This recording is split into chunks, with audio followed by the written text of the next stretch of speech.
മറ്റത്തൂരിൽ കാട്ടുപന്നി ശല്യം രൂക്ഷം. കാർഷിക വിളകൾ വ്യാപകമായി നശിപ്പിച്ചു.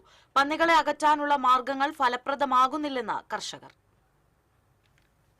മറ്റത്തൂർ പഞ്ചായത്തിലെ വിവിധ മേഖലകളിൽ കാട്ടുപന്നികളുടെ ശല്യം വർദ്ധിച്ചു. വാസുപുരം പാലത്തിന് സമീപത്തെ കൃഷിത്തോട്ടത്തിൽ കാട്ടുപന്നിക്കൂട്ടം വാഴകൃഷി വ്യാപകമായി നശിപ്പിച്ചു. നെൽകൃഷിക്കും നാശമുണ്ടാക്കി. നൂലുവള്ളി സ്വദേശി ശിവൻ തണ്ടാശ്ശേരിയുടെ കതിരുവന്ന നെൽച്ചെടികളാണ് കാട്ടുപന്നിക്കൂട്ടം നശിപ്പിച്ചത്.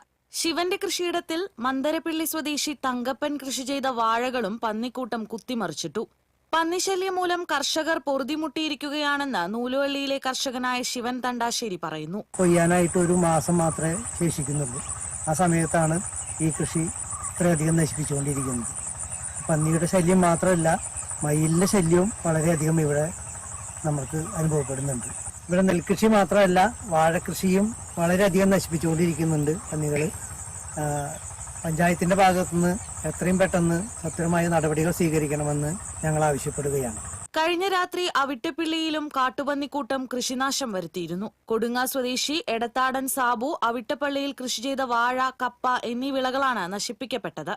മൂന്നുമുറി പ്രദേശത്തും കഴിഞ്ഞ ദിവസങ്ങളിൽ കാട്ടുപന്നികൾ കൃഷിനാശം വരുത്തിയിരുന്നു. കാട്ടുപന്നികളെ അകറ്റാനായി വിവിധ മാർഗങ്ങൾ പരീക്ഷിക്കുന്നുണ്ടെങ്കിലും അവയൊന്നും ഫലപ്രദമാകുന്നില്ലെന്ന് കർഷകർ പറയുന്നു.